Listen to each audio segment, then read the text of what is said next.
Assalamualaikum warahmatullahi wabarakatuh. Perkenalkan, nama saya Nisa Putri Setiawan dengan nomor NIM 010120133030. Di sini akan menjelaskan tentang technopreneurship, entrepreneurship, kriptografi, dan cybercrime yang merupakan salah satu tugas akhir dari mata kuliah cybercrime. Yang pertama, apa itu technopreneurship? Kata technopreneurship merupakan gabungan dari kata teknologi dan entrepreneurship. Technopreneurship sebagai proses pembentukan dan kolaborasi antara bidang usaha dan penerapan teknologi sebagai instrumen pendukung dan sebagai dasar dari usaha itu sendiri, baik dalam proses sistem dan stakeholder. Technopreneurship adalah entrepreneurship yang dapat mengoptimalkan berbagai potensi perkembangan teknologi yang saat ini sedang berkembang. Sejarah technopreneurship. Technopreneurship baru muncul di akhir tahun 1990-an dan mulai booming di tahun 2000-an semenjak teknologi internet sudah menambah ke pelosok-pelosok negeri. Ditambah lagi dengan eksistensinya perusahaan-perusahaan informatika teknologi IT raksasa seperti Microsoft, Yahoo, Google, Apple, dan sebagainya yang income perusahaannya mencapai miliaran dolar per bulan. Peranan technopreneurship pada masyarakat teknologi. Technopreneurship lebih mengacu pada pemanfaatan teknologi informasi untuk pengembangan wirausaha. Jenis wirausaha dalam pengertian technopreneurship di sini tidak dibatasi dari wirausaha teknologi, namun segala jenis usaha, seperti usaha mebel, restoran, supermarket, ataupun kerajinan tangan, batik, dan perak. Penggunaan teknologi informasi yang dimaksud di sini adalah pemakai internet untuk memasarkan produk mereka dalam perdagangan online. E-commerce, pemanfaatan perangkatan lunak untuk memotong biaya produksi atau pemanfaatan teknologi website sebagai sarana iklan untuk wirausaha. Ekosistem technopreneurship. Technopreneurship adalah integrasi teknologi, inovasi, dan kewirausahaan. Technopreneurship sebagai tindakan mengubah sesuatu menjadi sumber daya manusia. Sumber daya manusia. Komponen sumber daya manusia, human resources, sebagai berikut. Sebagai ekosistem dari technopreneurship, terdiri atas berikut. Yang pertama yaitu peneliti, yaitu pemikir, pembuat ide, dan inovator. Yang kedua ada pengembang, yaitu implementator dan staf teknis lapangan. Yang ketiga ada teknik pemasaran dan promosi. Yang keempat ada pengelola keuangan atau finance. Lingkungan dari technopreneurship ada taman sains, institusi akademi dan pusat penelitian, akses internet dan komunitas, layanan dukungan teknologi, akses lokasi geografis, dukungan mentoring pengusaha. Hukum dan kebijakan komponen. Hukum dan kebijakan law and policy sebagai berikut dari ekosistem technopreneurship. Yang pertama ada kantor kelayangan intelektual, HAKI atau KI, kantor lisensi teknologi lisensi office, dan fasilitas komersialisasi inovasi. Yang ketiga ada layanan legalitas. Selanjutnya ada sumber daya keuangan. Komponen keuangan, finance resources, sebagai bagian dari ekosistem technopreneurship. Terdiri atas fitur capital dan angel investor, sektor bisnis, agensi perdanaan, dan layanan keuangan.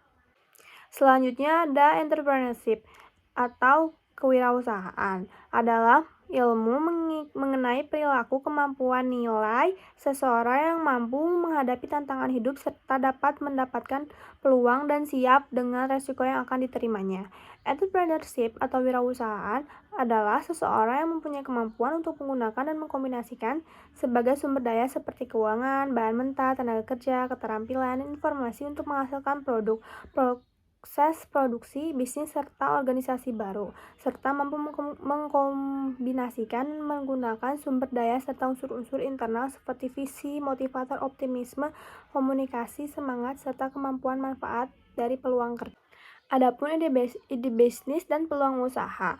Untuk memenuhi kebutuhan konsumen, menurut Ziver and Scarborough 1996, pewirausaha yang berhasil meningkatkan nilai adalah mereka yang dapat menggali perusahaan pada produk dan proses produksi melalui jasa inovasi untuk menambahkan nilai pada produk. Ide bisnis penting dimiliki oleh seorang entrepreneur untuk pertama, memulai bisnis, dua, merespon kebutuhan pasar, ketiga, merespon perubahan tren, keempat, bertahan dan menang dalam persaingan, yang kelima, menyebar dan menekan resiko usaha. Peluang usaha adalah sebuah kesempatan menjalankan sebuah kegiatan bisnis untuk mendapatkan keuntungan dengan menggunakan cara-cara dan strategi tertentu. Peluang usaha juga merupakan kesempatan untuk mengerjakan bisnis melalui aktivitas dan kegiatan untuk memperoleh manfaat dan keuntungan.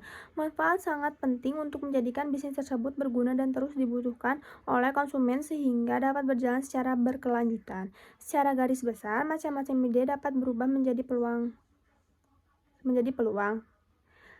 Seperti pertama, ide tentang merubah metode untuk lebih memuaskan dan memenuhi kebutuhan pelanggan. Kedua, ide tentang menghasilkan produk dan jasa baru dengan penambahan nilai atau menciptakan sesuatu yang baru atau inovasi.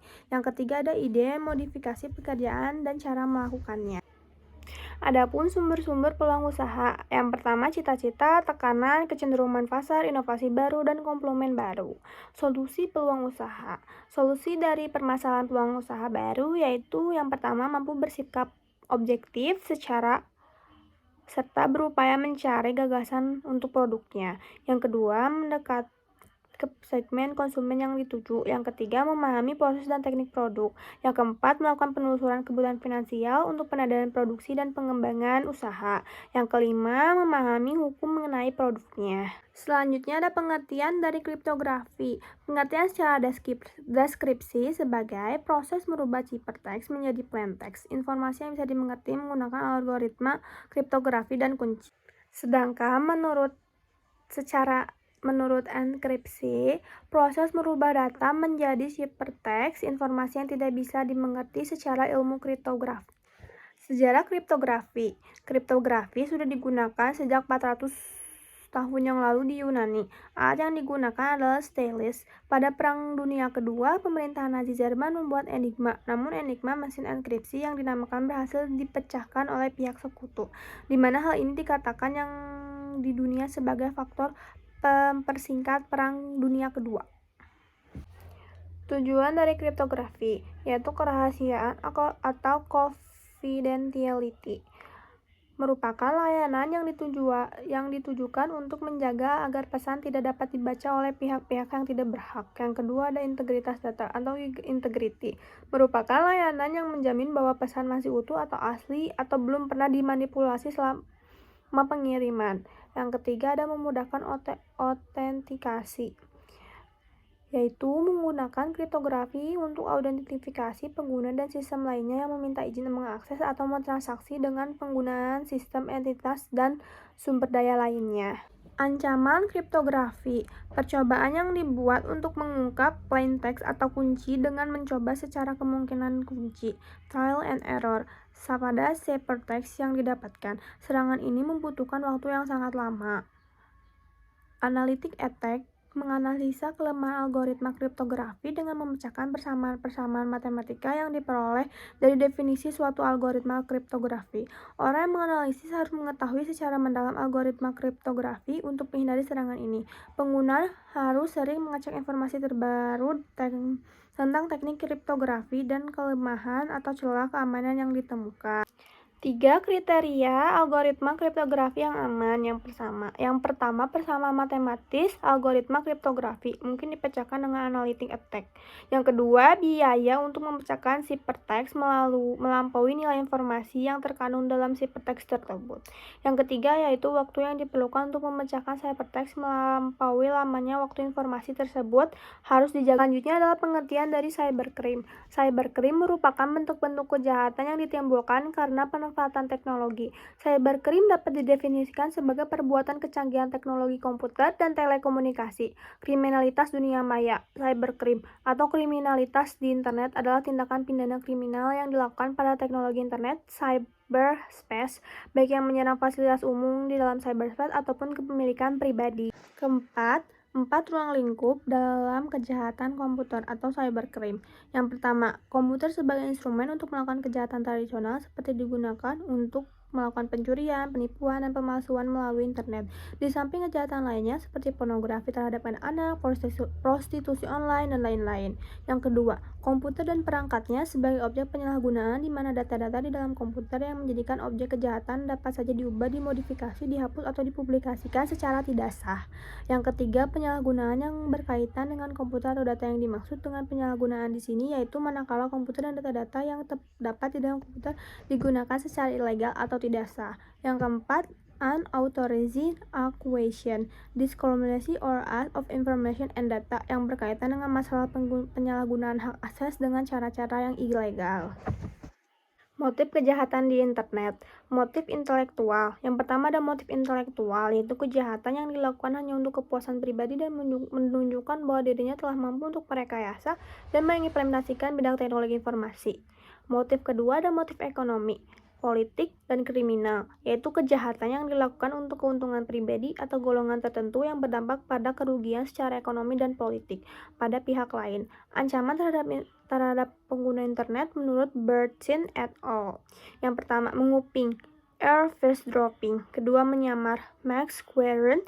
Yang ketiga, pengulangan, reply. Yang keempat, manipulasi data manipulation. Yang kelima, kesalahan penyampaian, misrouting. Selanjutnya ada karakteristik dari cybercrime. Perbuatan yang dilakukan secara ilegal, tanpa hak atau tidak etis tersebut terjadi di ruang atau wilayah maya, cyberspace, sehingga tidak dapat dipastikan yuridis hukum negara mana yang berlaku terhadapnya. Perbuatan tersebut dilakukan dengan menggunakan peralatan apapun yang bisa terhubung dengan internet. Perbuatan tersebut mengakibatkan kerugian material maupun immaterial, waktu, nilai jasa, uang, barang, harga diri, martabat, kerahasiaan, informasi yang cenderung lebih besar dibandingkan kejahatan konvensional. Selanjutnya, beberapa kendala di internet akibat lebarnya sistem keamanan komputer menurut Bernstein. Yang pertama, kata sandi seseorang dicuri ketika terhubung ke sistem jaringan atau ditiru atau digunakan oleh pencuri. Yang kedua, jalur komunikasi disadap dan rahasia perusahaan pun dicuri melalui jaringan komputer. Yang ketiga, sistem informasi dimasukkan penetrate oleh pengacau. Yang keempat, server jaringan dikirim data dalam ukuran sangat besar, email boom, sehingga sistem macet. Selanjutnya, jenis cybercrime berdasarkan jenis dan aktivitasnya. Yang pertama, unauthorized access terjadi ketika seseorang memasuki atau menyusup ke dalam suatu jaringan komputer secara tidak sah, tanpa izin atau tanpa sepengetahuan dari pemilik sistem jaringan komputer yang dimasukkan. Contoh dari kejahatan ini adalah probing dan port scanning. Probing dan port scanning dilakukan untuk melihat server layanan apa saja yang tersedia di server target. Yang kedua ada illegal context, kejahatan yang dilakukan dengan memasukkan data atau informasi ke internet tentang sesuatu hal yang tidak benar, tidak etis, dan dapat dianggap sebagai melanggar hukum atau mengganggu ketertiban hukum umum. Yang ketiga ada penyebaran virus secara sengaja. Penyebaran virus umumnya dilakukan dengan menggunakan email. Seringkali orang yang sistem emailnya terkena virus tidak menyadari hal ini. Virus ini kemudian dikirimkan ke tempat lain melalui emailnya. Yang keempat, data foreigner, kejahatan. Jenis ini bertujuan untuk memasukkan data pada dokumen-dokumen penting yang ada di internet.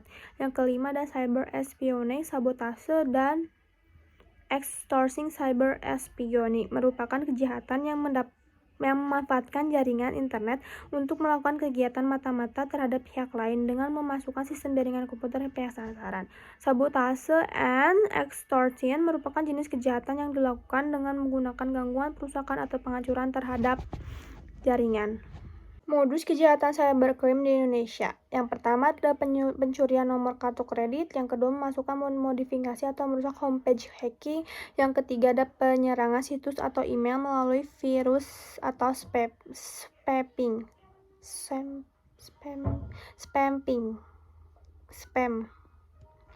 Yang selanjutnya ada penanggulangan cybercrime. Yang pertama, mengamankan sistem. Yang kedua, penanggulangan global. Yang ketiga, perlunya cyber law. Yang keempat, perlunya dukungan lembaga khusus. Presentasi dari saya tentang technopreneurship, kriptografi, entrepreneurship, dan cybercrime. Mohon maaf bila ada perkataan yang kurang berkenan. Wabillahi taufiq wal hidayah. Wassalamualaikum warahmatullahi wabarakatuh.